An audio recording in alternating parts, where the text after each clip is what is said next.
Yesterday, the Chinese government announced new tariffs on American products, including airplanes, cars, and soybeans. President Trump insisted that the U.S. is not in a trade war with China. He also accused China of intellectual property theft. Take a listen to a Chinese official's response.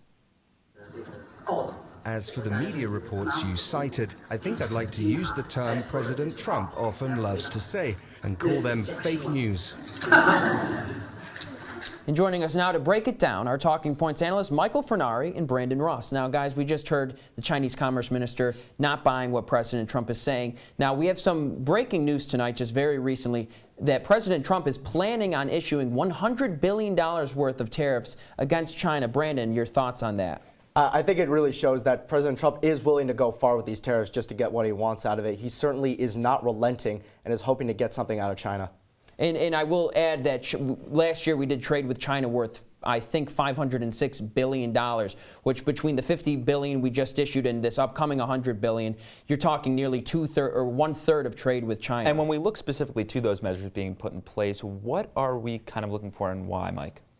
Well, I think an important point, if you're talking about the why for why this is happening, is President Trump has been campaigning against free trade since the start of his campaign. This is an issue he's been very consistent with. Now, for the first year or so of the presidency, he kind of reined in his stances there. But as you're noticing, some of the more moderate Republican voices and some of the more traditionally conservative voices, like former academic advisor Gary Cohn, are now gone.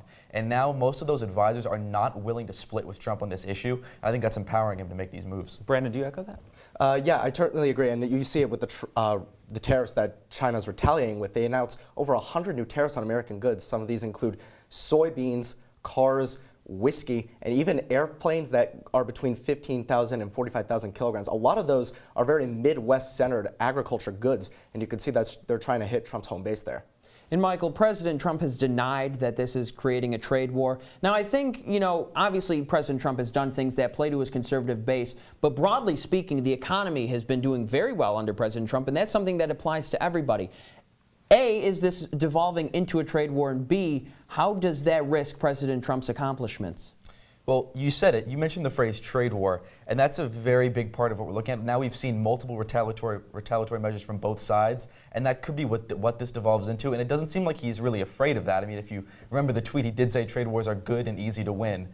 And I think that that's going to be very difficult for him politically because the economy is really the only thing he has going for him right now politically. And if they're risking this, and especially risking this in the heartland of America, that could be very concerning for Republicans going forward. Brandon, is there an end in sight in these retaliatory tariffs? I think we could see this go on for quite a while. And as you see with the first 100 tariffs that China laid out, noticeably left out are rare earth elements and technology used for most of America's computers. And if China even dares to touch that in terms of tariffs, that could be really damaging to the American consumer. Well, we're talking about this in terms of hitting Trump's home base, looking at it in terms of what he's got going for himself, on top of Chinese and American relations. So when you talk about the political ramifications of this action and of potentially a devolving trade war, what are you looking towards when it comes to both sides having political ramifications? I think I'm going to try to look to see how the GOP outside of President Trump reacts to these measures. I think a good example is Congressman Jim Renacci out of Ohio. He's currently running for Senate,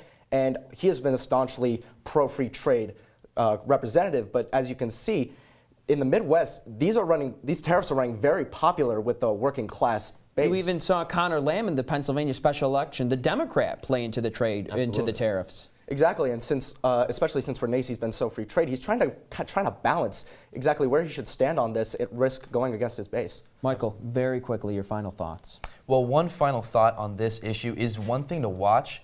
Now that the measures are going to be retaliatory, even though they may be polling well now, what's going to happen is people are going to start seeing their wallets affected by this issue, and that could change the polling on this one. All right, Michael Furnari and Brandon Ross, thanks so much.